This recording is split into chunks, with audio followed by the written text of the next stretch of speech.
We're going to take another look at the total change theorem again today.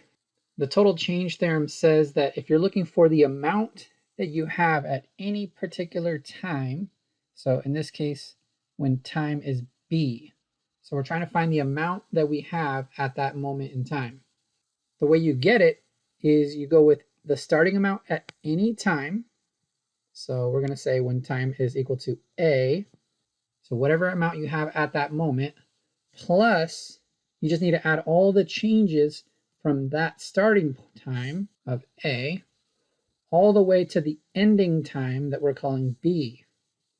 And of course, the way we get those changes is that we do the integral of the rate. So when we say rate, we're talking about some function that's an amount per time.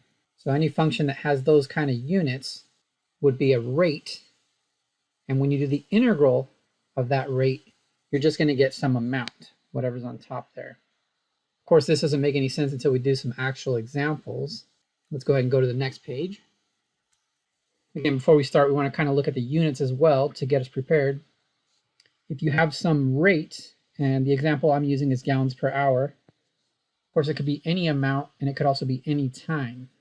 But if we use gallons per hour for our units, for example, and you were to do the integral of a function with those kind of units, then what would happen is it would cancel one of the units from the bottom, and so the units would now just be gallons.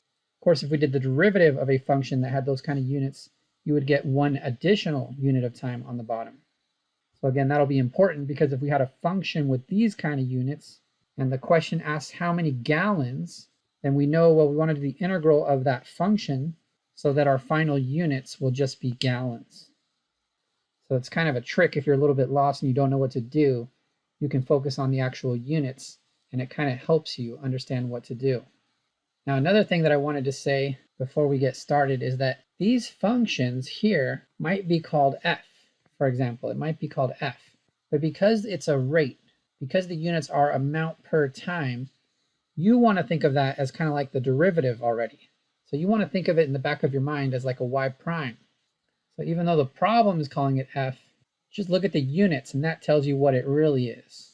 So it's really kind of like a derivative. So don't let them confuse you. When they call it f, that's a little bit confusing, especially if it's a rate already. All right, here's our first example. And we already kind of talked about this a little bit in our last video. For this example, we're just looking at only the changes on the top. So if we had a function called f, and we're saying that that's the rate that something is increasing, so this could represent the rate in terms of gallons per hour that something is increasing. So I always describe them as the in rate and then the out rate. So the red one is kind of like the rate of decrease. And if you were to combine both of those rates together, you would get a combined rate. And sometimes that rate might be positive, and sometimes that rate might be negative. It just depends on which one of these is bigger at that moment. But this rate, which I'm calling C, is the combined rate. And if we were going to do the total change theorem, that's the rate we want to pay attention to if we have two different rates. Again, not every example has two different rates. This example has an in rate and it also has an out rate. So we're going to combine those together as just one single rate. Now let's take a look at what this piece would be. The f function has units of gallons per hour. So when we do the integral of f, our units are just going to be gallons. So this integral represents the number of gallons that were added during the first 7 hours. This integral represents the amount of gallons that went out during the first 7 hours. So we have an amount that's going in, we have an amount that's going out. And if you were to combine those two things together, you would get this integral here. And this integral represents just the changes during the first 7 hours. So that could be positive, negative, or 0. So that brings us to the total change theorem. This is the whole point of everything.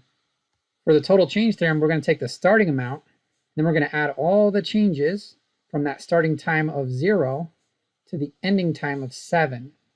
And so that tells you how many gallons you have at time t equals 7. So that's at a specific point in time. So only the bottom one is the total change theorem.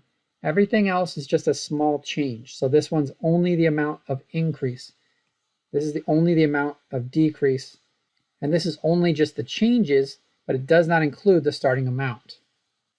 Well, let's go to the next page and look at this exact example. It says that the amount of water in a storage tank in gallons is modeled by a continuous function on the time interval from 0 to 7, where t is measured in hours. The first one is the rate at which water enters the tank, and so that's F, and so I wrote in next to it. The second one is the rate at which water leaves the tank, so that's kind of like the out rate, so I'm putting an out next to it. It does tell us a little bit of additional information.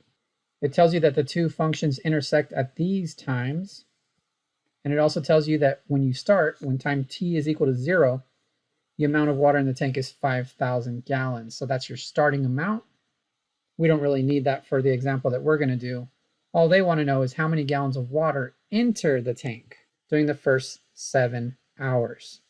But if we want to add up how many gallons entered, all we need to do is look at the function that tells us the rate that the water is entering. You'll notice the units on that are gallons per hour. So if we were to do the integral, we would just get gallons. And of course, this is the function that tells us how much water is entering, because it's the f function. So there we go. There's our final answer on the bottom for this question. And again, there's usually part A, B, and C, so we're just doing part A for this example. There might be some tougher questions in part B or C, which we'll do on some other day. For this example, it says a tank contains 125 gallons of heating oil at time t is equal to 0. So that's going to be our starting amount. We're starting with 125 gallons of heating oil. And then it says during the time interval from 0 to 12, so those are in hours, heating oil is pumped into the tank at this rate. So you'll notice I put a little in right next to that function. That's going to help me later.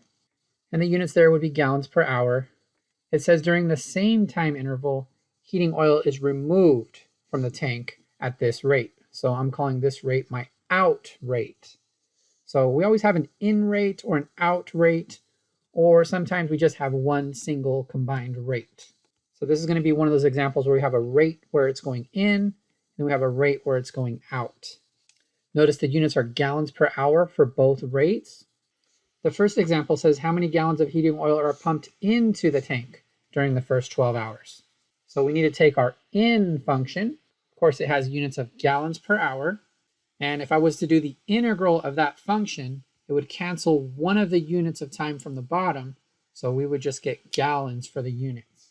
So this is a pretty easy one. We're going from 0 to 12. We're doing the integral of our in function. And so our units will just be gallons. And so that's how many gallons of heating oil were pumped into the tank during the first 12 hours. Part B says how many gallons of heating oil are in the tank at a specific point in time.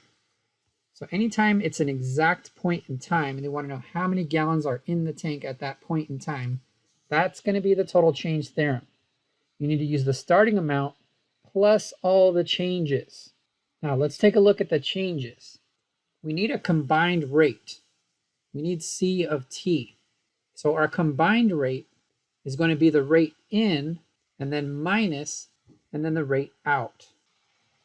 So that's going to be the rate that we're going to use to figure out the changes in the number of gallons of heating oil in the tank during that time interval from 0 to 12. We know it started with 125, but this integral represents all the changes from the time t equals 0 to t equals 12 hours. So maybe it increased, maybe it decreased. And actually, if you look at the final answer, you can tell that it decreased by about 3 gallons during that time interval. But this bottom one is really important because the bottom one is the total change theorem. This tells you how many gallons you have at this exact moment in time. So when t is 12 hours, you have this many gallons of heating oil in the tank. All right, this is our last example that we're going to take a look at. If you look to the right, we have this function that's called f of t. It's a piecewise function. And this part of it is this cubic function that you see right here. So it's just the beginning from 0 to 4. You can see it is a piecewise function, so the rest of it is just linear, just a bunch of line segments. But this is your f of t function, and it says that this function is the rate in calories per minute at which a person using an exercise machine is burning calories. And the units are calories per minute. So it does say that right here, calories per minute. So keep in mind, if I was to do the integral of this f function, it would cancel the minute and your answer would just be calories. So we're trying to figure out how many calories are burned. And since the units for the f function are calories per minute, that's really good, because if we do the integral of that f function, we cancel the minutes and we're just left with calories. So that will give us the total number of calories that are burned over any time interval. We want the interval from 6 to 18, so this integral goes from 6 to 18. So this is a pretty basic example. The only thing that's hard about it is how do we find this integral? You can see that our f function is always positive, so it is always above the x-axis. So this integral would represent just the area under the curve. So what I want to do is take a closer look at the actual graph, and I want to look at the area under the curve from 6 all the way to 18, because that's going to be our answer. Now I want you to notice that I am breaking it up into 3 pieces. The first piece is really easy because it's just a rectangle. So the region A is just a rectangle, and since you're going from 6 to 12, the bottom of the rectangle is just going to be 6, and the height of the rectangle you can see is 9, so 6 times 9 would give us 54, and that's why the area of that first piece is just 54. Similarly for region C goes from 16 to 18, so the width on the bottom is 2, but it does go all the way up to 15, so the height is 15, and so we end up with 2 times 15, so we get 30 for the area of region C. So those were just rectangles, so those were pretty easy. So the hard part is going to be region B. Region B is a trapezoid, and the area of a trapezoid is going to be the base times the average height. So the base, you see we're going from 12 all the way to 16, so the base is going to be 4. Then we need the average height, so the height of the left side is 9, the height of the right side is 15. So you want to add up 9 and 15 and then divide by 2, and that would be your average height.